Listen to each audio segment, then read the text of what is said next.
It's Wednesday. You know what that means. Time for the Southern California Writers Association Hump Day Book Tour. I'm Maddie Margarita, here with Diana Pardee on tech. Every Wednesday morning at 10 a.m., the Southern California Writers Association turns our Facebook page over to a new writer to talk about their books and their work. This morning, we are pleased to welcome James Latoile. James, good morning. Good morning, Maddie. How are you? Good.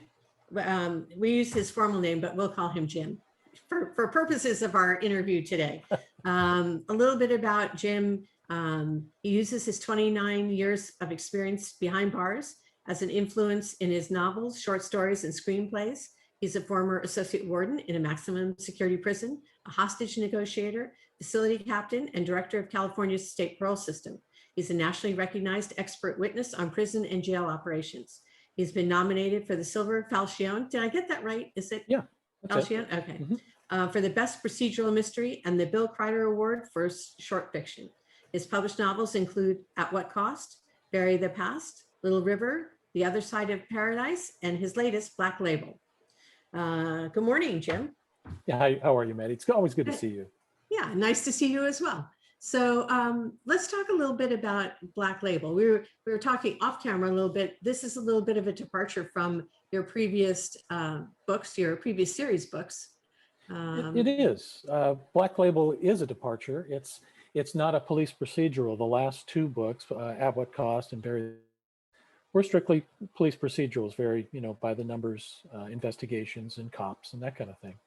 Black Label is a little different and features a non-cop, a woman as the main character. Jillian Cooper is a pharmaceutical executive, so that's about as far removed from being a cop as you can get. So it's a little different.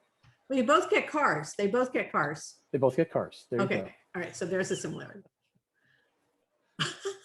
Sorry, we need a little humor there. But now Jillian finds herself in a tough spot.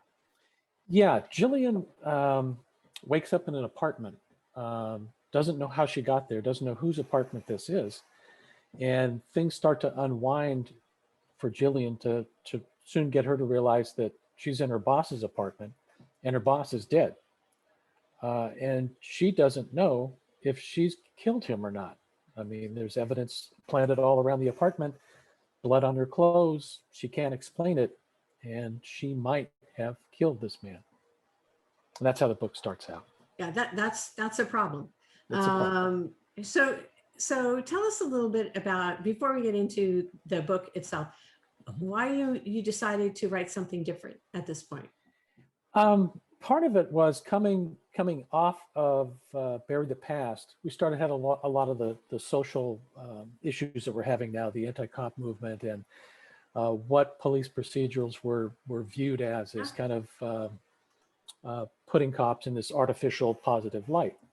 I wanted to kind of step back from that and kind of see where that discussion went. But it gave me a chance to work on something that's been mulling around for me for a long time. I was at the Book Passage Mystery Writers Conference up in Northern California a couple of years back as faculty. And we started talking about character motivation, and fear was one of the big things that seemed to drive a lot of the characters that we have. So I wanted to kind of put that fear, that motivation into a character, and that turned out to be Jillian, in her fear of the unknown. What did I do? I don't know what I did. And then she's accused of these awful things and can't really defend herself. So it's that powerlessness that I think drove me a lot to want to write this story. I think a lot of readers can relate to that feeling of being powerless. Maybe not waking up in the morning and your boss is dead, although might be good, might be bad, I don't know. Right. But they can definitely relate to that feeling of powerlessness. And so as you were writing this, you kind of take on big pharma a little bit in this. Yep. Talk about that. How did that come about, and how did you decide to go in that direction? Well, it wasn't. I mean, the timing of this was actually pretty good. It wasn't intentional because, I mean, look at what we're going through now with vaccines and all that. What do we really know? What are in all these pharmaceuticals that at one point or another we've all taken? So there was that instance of this current stuff. But when I wrote it, it was more of a question of we're all taking these pharmaceuticals. What do we really know about them? Can we trust them? That kind of thing. So yeah, Jillian is involved in the pharmaceutical business, and she stumbles upon basically a counterfeit drug lab that her company and she on paper is responsible for. Which is a scary thought. It is. Altogether. You look at all the fake pharmaceuticals that are out there now driving the fentanyl deaths. It's out there.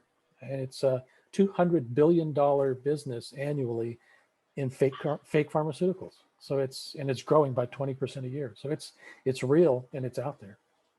So tell us about her as a character. I mean, we see the situation that she's in, but Right. what is she like? What is Jillian like? Jillian's very smart. She's driven. She's been career oriented. So her focus is on her career. And I mean, it's driven her to the executive boardroom. She's a corporate, executive vice president of this Fortune 500 pharmaceutical company. But in her drive to get there, she's kind of missed some of the life that she could have had, the relationships and that kind of thing. Also, what's driving her is her childhood, her past. Her mother went down a mental health spiral and had dementia. And, she was kind of left holding the bag, taking care of that when her other family disappeared on her. So that's kind of driving her. And her mother's mental illness combined with what she's going through with her blackout that she's had starts to make her wonder if she's going down to the same path as her mother. So she's not getting a lot of full night sleeps or sleep. No, not really. No. So what was different about writing her compared to writing John Penny? I think one of the big differences, and it was intentional, is, I mean, when you write a detective like John Penley or Paula Newberry, you've got a whole cadre of people to kind of back you up. You can literally you can call in backup and they can come and, assist you with that investigation. Jillian is pretty much on her own, especially early on in the book. She developed some relationships that kind of help her, but she's used to doing things by herself. She got to where she was in her corporate boardroom by herself. So that's her toolkit is, her self-motivation, self-preservation. And then she realizes that, that's not going to be enough. And she has to bring other people in to help her. And she has to kind of open up a little bit. And that was new for her. Right. So let's talk about your previous books, particularly that series. Okay. We have At What Cost and Bury the Past, right? Right. Are the two novels? That's right. So what brought you to write those novels? Yeah, At What Cost? It kind of came. Well, it did. It came from a couple of experiences I had while I was working in prison. I was working in a security housing unit, and that's the prison within the prison. So if you killed someone in the general population, you came to my unit. So we had, the worst of the worst in this unit. One day there was an Aryan Brotherhood member stabbing another inmate on the yard, and we shot him to stop the assault. The inmate, the Aryan Brotherhood guy, died of his injuries. We got a call and we're told that the hospital was donating this guy's organs. And, we lived with this filthy Nazi drug, he was just a nasty guy. Who would want those organs? On the heels of that, though, we had a staff member whose son needed a bone marrow transplant. So we all got on the registry and did our bit for that. But something about those two together kind of stuck with me. And if I had a sick kid, would I really care where those organs came from? Probably not. So in At What Cost, John Penley is on the search for a serial killer here in Sacramento that seems to be harvesting his victims' organs. And John Penley's son needs a kidney transplant. So does John Penley track down the serial killer and bring him to justice, or does he make a deal with him to get the kidney that his son needs to survive? So that's At What Cost. Oh, okay, now we have to buy that book and find out, because I think that would be a hard choice. So your books are set in California. Are they all set in Sacramento, in Northern California? The At What Cost and Bury the Past are in Sacramento. Black Label. Oh yeah, see the Golden Gate Bridge over there. That's based in San Francisco area. Okay. Have you spent a lot of time there? I mean, did you do some research about San In Francisco? San Francisco, yeah, I've spent a lot of time there running around the city. So some of the locations I've heard from people who live there that said, yeah, okay, I did okay with the landmarks. So yeah. And okay, so and you are very prolific because you have another book coming out, right? Yeah, in next summer, in July of 2022, God, it seems odd to say that, 2022, I start a new series, back to more of a procedurals. It's Dead Drop, and Dead Drop features a detective working in the desert Southwest. And we talk about, we come up on the issues of immigration and all those things that face law enforcement in that environment. So when you're writing in your past writing career, are you writing on spec, or are you writing on contract, or are you having like multi-book deals, or what does your publishing life look like? It's been both. Currently, I signed a 4-book deal with Level Best Books, and that's Black Label and the 3 coming out starting next year. Before that, it was a 2-book. Congratulations. Thanks. I'm excited about it.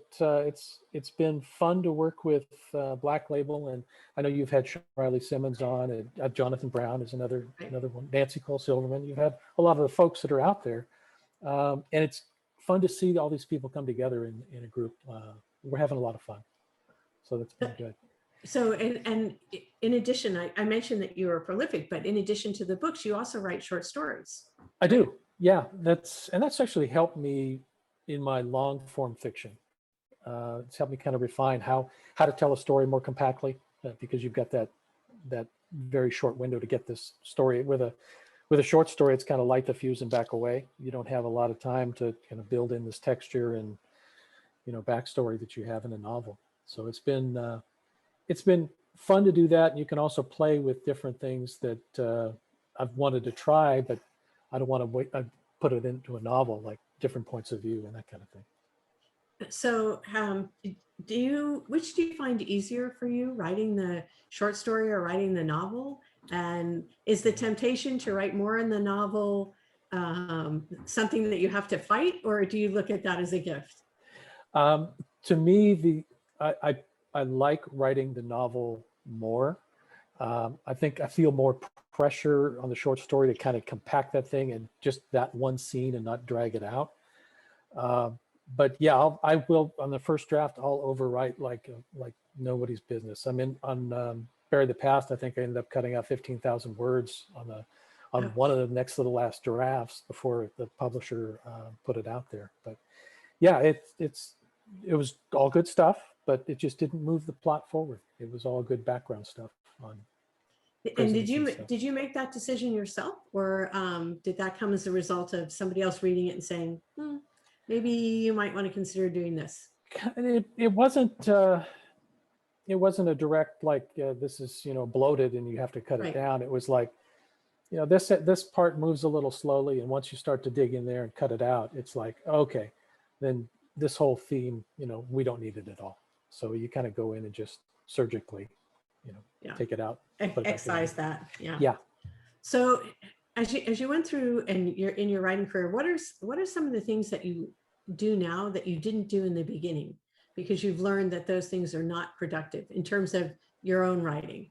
Yeah, I think when I first started, I think we all attended all the craft workshops and read the books on writing, and I believed that you had to have a very strict outline with the right colored 3x5 cards and structure everything out.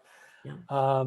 And that works for a lot of people. I know folks that have color coded Excel spreadsheets to write, and that's great, but that's not for me. And I think I've realized that I'm much more comfortable and happy when I write when I'm doing it more intuitively. I know the characters that I've got to nail that down, and I know the basic story, but then I write more intuitively to kind of get that story going and off the ground. And I seem to write faster that way, and I enjoy it a whole lot more than trying to stick to an outline that may not work once I get into the story. Right. So when you were writing the outline for Black Label, did you already have Jillian's voice in your head? Where did Jillian's voice come from? think Jillian is kind of an amalgamation of different people that I've worked with over the years. They weren't in the pharmaceutical industry, but very strong, smart, driven women that I've worked with over the period of time. And I pulled some of their personalities and that kind of thing together. And I think it works well for Jillian. Okay, well, we're anxious to see that. And just real quickly, can you give us an idea of when that book is going to come out? Did you mention that?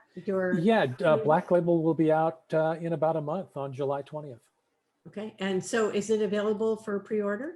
It is available for pre-order at the usual places: Amazon, Barnes and Noble, Kobo. Yeah, it's out there. All right, well, we'll be looking for that. I want to thank you for being with us this morning. Best of luck on the book. Jim has agreed to hang around and check into the Facebook page to the comments. So if you have comments or questions about Black Label or any of his other books or his writing in general, he's going to check in with us. And hopefully you can, if you like this video, you'll share it and check us out on SCWA Writers Online on YouTube. So until next time, I hope you all stay safe and keep writing. And we'll see you next week on the Southern California Writers Association Hump Day Book Tour.